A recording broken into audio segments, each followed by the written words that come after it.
Nunca imaginé que un simple papel podría cambiar mi vida entera, y mucho menos, que ese papel llevaría la firma de mi propio hijo. Así comienza mi historia, una historia que nunca quise contar, pero que hoy necesito sacar de mi pecho, porque cuando el dolor se guarda demasiado tiempo, termina por devorarte desde adentro. Yo soy Amelia, tengo 60 años, y durante toda mi vida creí que el amor de una madre era suficiente para proteger a su familia. Creí que la paciencia, el perdón y el sacrificio eran virtudes, pero con el tiempo aprendí que a veces ese amor se convierte en el arma que más te hiere. Viví casi toda mi vida en la misma casa, una casa modesta pero llena de recuerdos. En esas paredes creció mi hijo Julián, el menor, el más risueño, el que siempre decía, mamá, cuando yo sea grande, tú no vas a volver a trabajar. Y yo le creí.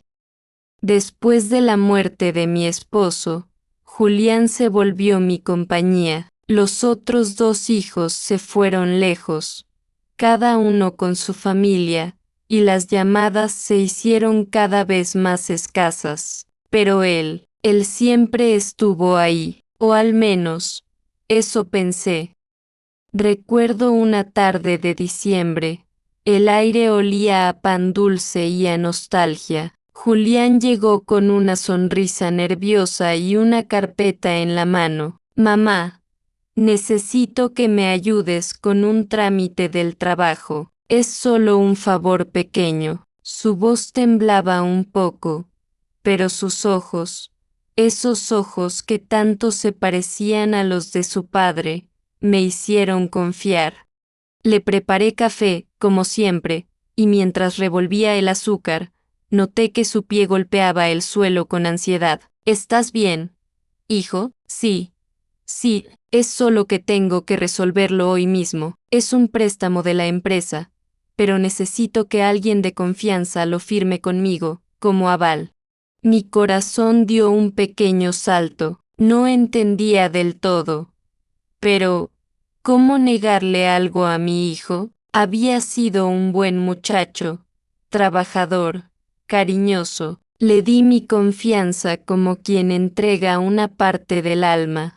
Firmé sin leer, y mientras la tinta aún se secaba, él me abrazó y susurró: Gracias, mamá, no sabes cuánto te amo.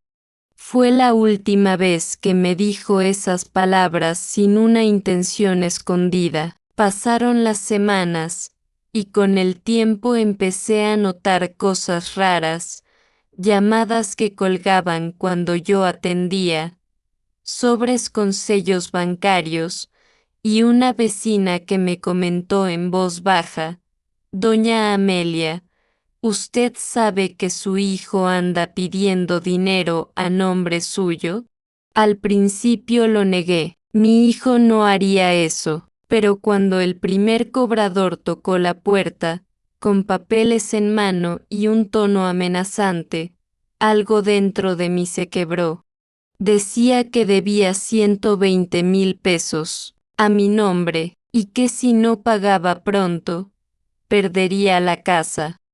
Llamé a Julián de inmediato, pero su teléfono no contestaba. Horas, días, semanas, nada, solo silencio. Un silencio pesado, un silencio que me hacía pensar si acaso lo había perdido todo, el dinero, la casa y lo peor, la fe en mi propio hijo. Una noche, sentada frente a la ventana, recordé algo que mi esposo solía decir: el amor sin límites, Amelia, también puede ser una forma de ceguera. Y entendí que, sin darme cuenta, había firmado mi propia condena, pero lo que Julián no sabía era que, detrás de esa madre silenciosa, todavía quedaba una mujer capaz de pelear por su verdad, y que el silencio sería mi mejor arma. Dicen que las madres perdonan todo, pero yo estaba a punto de descubrir hasta dónde llegaba mi perdón. ¿Y tú, firmarías por tu hijo sin preguntar nada? El primer mes después de firmar aquel papel fue un torbellino de confusión. Las cartas del banco se amontonaban sobre la mesa del comedor, una encima de otra, como si cada sobrepesara más que el anterior. Llamé a Julián una y otra vez. Su buzón de voz era la única respuesta. El número que usted marcó no está disponible. Nunca antes esa frase me había dolido tanto. Al principio me negaba a creerlo. Pensé que algo había pasado, que tal vez había perdido su trabajo, que estaba enfermo, o que le daba vergüenza verme por no poder pagar. Pero conforme pasaban los días, empecé a notar un patrón. Mi otro hijo, Martín, vino a visitarme. Hacía meses que no lo veía. Entró sin saludar, con ese tono de superioridad que siempre había tenido desde joven. ¿Qué hiciste esta vez, mamá? El banco me llamó. Su voz sonaba como un reproche. Ni siquiera esperó a que respondiera. Tu hermano me pidió un favor. Pensé que era algo sencillo. Martín soltó una risa seca. ¿Y no se te ocurrió leer lo que estabas firmando? Dios mío, mamá, siempre igual, siempre confiando en todos. Esa frase me atravesó el pecho, me hizo sentir pequeña, torpe, inútil, y en ese instante, comprendí que ya no era solo el banco quien me estaba cobrando, era mi propia familia. Martín no vino a ayudar, vino a recordarme que, para ellos, ya era una carga. Durante semanas, soporté su frialdad. Él tomaba mis cartas, las abría sin permiso, revisaba mis papeles como si yo fuera una niña, y cuando intentaba hablar, me decía con voz cansada, no llores, mamá, tú te lo buscaste. Era una violencia distinta, silenciosa, no había gritos, pero sí un veneno constante, el desprecio disfrazado de preocupación. Una tarde, mientras recogía ropa del tendedero, escuché que Martín hablaba por teléfono en la cocina. Sí, el banco ya tiene todo. Ella afirmó. No hay cómo negarlo. Déjala que se asuste un poco. Me quedé quieta, el viento me golpeaba la cara, y el corazón me latía tan fuerte que creí que se me saldría del pecho. Déjala que se asuste. ¿De quién hablaba? Esa noche no dormí. Revisé los cajones, busqué la copia del documento, y finalmente la encontré dentro del mantel del comedor. Al verla, entendí lo que había hecho. El préstamo estaba a mi nombre, 120,000 pesos, y la firma del testigo no era la de Julián, era la de Martín. Mis manos temblaban, habían actuado juntos, mis propios hijos. Al día siguiente, me senté frente a la ventana, con una taza de café frío y una decisión en mente. Ya no iba a quedarme callada, pero tampoco iba a gritar. Mi silencio sería mi refugio, y mi estrategia. Empecé a observar, escuchaba cada llamada, cada visita. Tomaba notas en un cuaderno que guardaba dentro del horno viejo, ese que ya no funcionaba desde hacía años. Escribía fechas, nombres, montos, hasta las placas del coche del cobrador. Y mientras lo hacía, algo en mí comenzó a despertar. No era odio, Era una fuerza tranquila, antigua, la misma que había sentido cuando mi esposo murió y tuve que criar a 3 hijos sola. Una tarde, el cobrador volvió. Traía papeles nuevos y un tono más agresivo. Señora Amelia, si no paga, esto irá a juicio. Yo lo miré a los ojos y respondí con calma. Haga lo que tenga que hacer. Pero dígame algo. ¿Cuánto le paga a mi hijo por esto? El hombre se quedó helado, tartamudeó algo y se fue sin decir más. Esa fue la primera vez que sentí que el miedo ya no me dominaba. El poder cambió de lugar, aunque ellos aún no lo sabían. Esa noche, Julián finalmente me llamó. Su voz era distinta, seca, tensa, como si hablara con una extraña. Mamá, no le digas nada a nadie. Estoy arreglando todo. ¿Arreglando? ¿Qué? Exactamente. Hijo, nada. Mamá, solo confía en mí, como siempre. Esa última frase fue como una puñalada, como si me dijera que mi ingenuidad era su llave maestra. Colgué sin responder, y supe, en ese instante, que si quería sobrevivir, tenía que dejar de ser la madre que siempre perdonaba. Dicen que el amor de una madre no tiene límites, pero cuando ese amor se usa para destruirla, ¿qué le queda? En mi caso, lo que me quedó fue la verdad, y estaba a punto de descubrirla. El silencio se volvió mi rutina. Antes, solía llenar la casa con música, con el olor del café recién hecho. Ahora, solo quedaba el eco de mis propios pensamientos.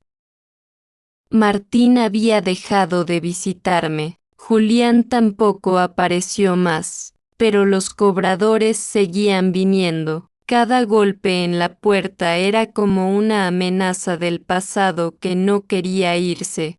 Algunos vecinos empezaron a mirarme con lástima, otros, con desconfianza. La mujer que siempre prestaba azúcar o ayudaba con los niños del barrio, ahora era la señora del problema, la que debe dinero. Una tarde, fui al banco decidida a entender todo. La joven de la ventanilla me miró con incomodidad. Señora Amelia, aquí dice que usted firmó como titular. El dinero fue depositado en una cuenta conjunta con su hijo, Julián. ¿Cuenta conjunta? Ella asintió. Sí. Se abrió el mismo día de la firma, pero fue cerrada 2 semanas después. Mi corazón se detuvo. 2 semanas después, justo cuando Julián desapareció. ¿Puedo ver los movimientos? Lo siento. Solo puede acceder el titular. Yo soy la titular. La empleada dudó. Miró la pantalla, y su expresión cambió. Señora, aquí figura que su firma fue reemplazada por otra autorización. Su hijo trajo un poder legal firmado por usted. Sentí que el piso se movía bajo mis pies. Yo nunca había firmado eso, nunca. Salí del banco tambaleando, con la garganta seca. El aire olía a humo, a ciudad, a engaño. Me senté en una banca y lloré por primera vez desde que todo empezó, pero no eran lágrimas de tristeza, eran de rabia. Esa rabia silenciosa que solo las madres conocen cuando el dolor supera el miedo. Esa noche, abrí el horno viejo y saqué mi cuaderno. Empecé a escribir con más fuerza, más detalle. Ya no era solo una lista de fechas, era una investigación.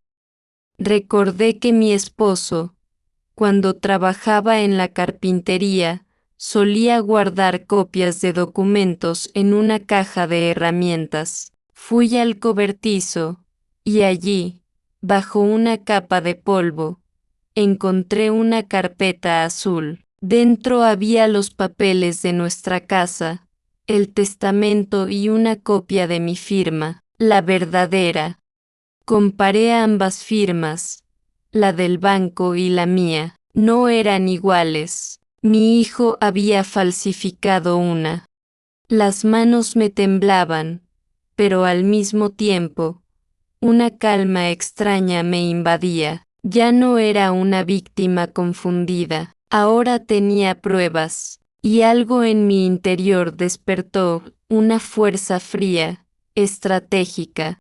Al día siguiente, fui a la oficina de un viejo amigo de mi esposo, don Ernesto, un abogado retirado. Lo recordaba como un hombre justo, alguien que había ayudado a medio barrio sin pedir nada a cambio. Le conté todo. Él escuchó sin interrumpir, con el ceño fruncido y los dedos entrelazados.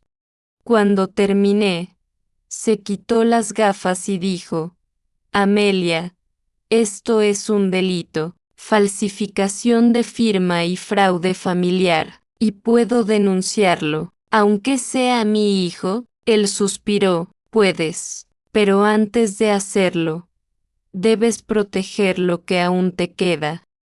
Esa noche no pude dormir. Me debatía entre la madre que quería proteger a su hijo y la mujer que necesitaba justicia. Cada recuerdo de Julián de niño, cada sonrisa, cada abrazo, se mezclaba con la voz fría de ese hombre que me había traicionado. Pasaron unos días. El banco volvió a enviar notificaciones, pero esta vez no me asustaron. Fui yo quien llamó al cobrador. Le pedí que viniera. Cuando llegó, le entregué una copia de mi informe, con las pruebas de la falsificación y los registros del banco. Le dije: avísele a su jefe que, si vuelven a molestarme, llevaré todo esto a la fiscalía. Su rostro cambió de inmediato. Esa fue la primera victoria que tuve en meses.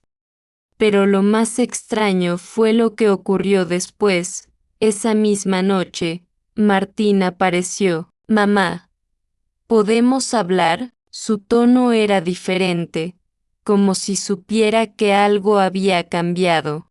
Claro, hijo, siempre podemos hablar. Se sentó frente a mí. No hagas nada contra Julián. Está desesperado.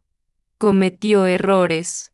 ¿Pero qué? Si denuncias, también me perjudicas a mí. Lo miré a los ojos, y vi el miedo, no por su hermano, sino por él mismo. Esa fue la confirmación que necesitaba. Estaban los dos metidos en el fraude. Ambos habían usado mi nombre, mi firma, mi casa. Me levanté sin decir nada. Fui hasta la cocina. Serví 2 tazas de café y volví. ¿Sabes, Martín? Le dije con voz tranquila. Tu padre siempre decía que la verdad tiene su propio reloj. A veces tarda, pero siempre llega a tiempo. Él me miró confundido, y en ese momento supe que ya no tenía poder sobre mí. Ya no era la madre débil que podía manipular. Cuando se fue, tomé una decisión: no los confrontaría aún. Los dejaría creer que aún controlaban la situación. Mientras tanto, prepararía mi defensa y mi justicia. Esa noche, al cerrar las cortinas, me prometí que sería la última vez que alguien usara mi amor como su arma. Dicen que el tiempo pone todo en su lugar, pero yo estaba a punto de poner a mis hijos en el suyo. ¿Hasta dónde llegarías tú por recuperar tu dignidad? Dicen que la venganza no es buena, que envenena el alma, pero yo aprendí que, a veces, la justicia necesita el silencio como escudo. No era odio lo que sentía, ni rencor. Era algo más profundo, la necesidad de recuperar mi dignidad. Durante semanas fingí normalidad, respondía a las llamadas con voz tranquila, visitaba el mercado, saludaba a los vecinos y sonreía como si nada pasara. Mientras tanto, don Ernesto me ayudaba en secreto. Había comenzado los trámites para proteger mi casa y mi pensión. Descubrimos que los documentos falsificados podían anularse si se demostraba coacción o fraude familiar.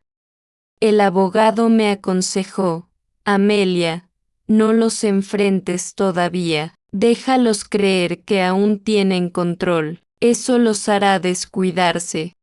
Y eso hice. Me convertí en una sombra silenciosa dentro de mi propia casa, pero mientras ellos dormían tranquilos, yo escribía, grababa, recopilaba pruebas, tenía conversaciones grabadas, copias de mensajes, fotos de los documentos falsos. Una noche, Martín volvió a llamarme.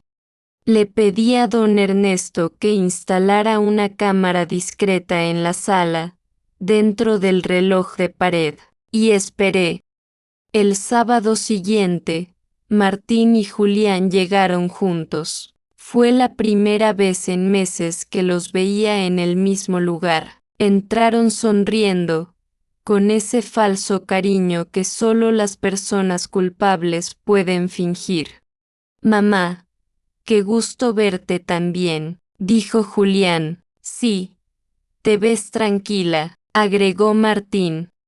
Les serví café, como siempre, les hablé con ternura, les pregunté por sus hijos, por el trabajo, por la vida, y cuando el ambiente estuvo cómodo, Martín sacó una carpeta. Solo necesitamos tu firma aquí, mamá. Así el banco cierra el proceso y no te molestarán más. Tomé el bolígrafo y lo sostuve unos segundos. Miré el papel y sonreí. ¿Sabes, hijo? Tu padre siempre decía que antes de firmar algo, uno debía leerlo 3 veces. Ambos se miraron incómodos. Yo abrí la carpeta con lentitud y fingí leer. Pero en realidad, la cámara ya grababa todo. Mamá, confía en nosotros. Sí, dijo Julián con tono nervioso. Confío tanto, que esta vez quiero hacerlo bien.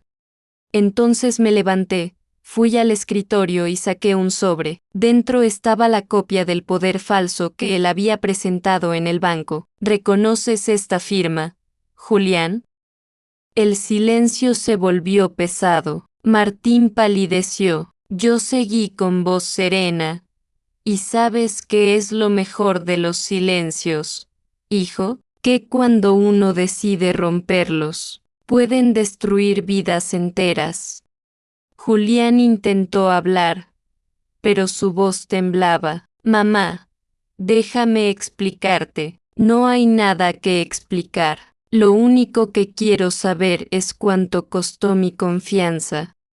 El ambiente se llenó de tensión. Martín dio un paso al frente. No vas a denunciar, mamá. Somos tu sangre. Exacto, respondí con firmeza. Por eso duele tanto. Los dos se quedaron en silencio. Yo respiré hondo, y con calma añadí: ya no tienen que preocuparse por la casa ni por el dinero, todo está resuelto. Ellos se miraron, aliviados. No sabían lo que esas palabras realmente significaban. Esa noche, cuando se fueron, abrí el cuaderno y escribí la última línea. Hoy terminé mi papel como víctima. Mañana, empiezo el de testigo. Durante los días siguientes, don Ernesto formalizó los documentos para crear una fundación de ayuda a mujeres mayores víctimas de abuso familiar. Le transferí legalmente mi casa, mis ahorros y mi pensión, todo, de modo que, cuando llegara el momento, mis hijos ya no podrían reclamar nada. La venganza no fue gritar ni destruirlos, fue dejarlos vacíos, tal como me habían dejado a mí. Una semana después, recibí una citación judicial. El banco retiraba el proceso tras comprobar el fraude. Los nombres de Julián y Martín aparecían en los registros. Yo no tuve que mover un solo dedo. Sin embargo, aún faltaba un último capítulo, uno que ni siquiera ellos podrían anticipar. Creyeron que me habían robado todo, pero no sabían que yo también tenía mi secreto. ¿Y tú, alguna vez fingiste estar vencido solo para ganar en silencio? Dicen que cuando una madre calla, el mundo tiembla, y cuando una madre decide hablar, nada vuelve a ser igual.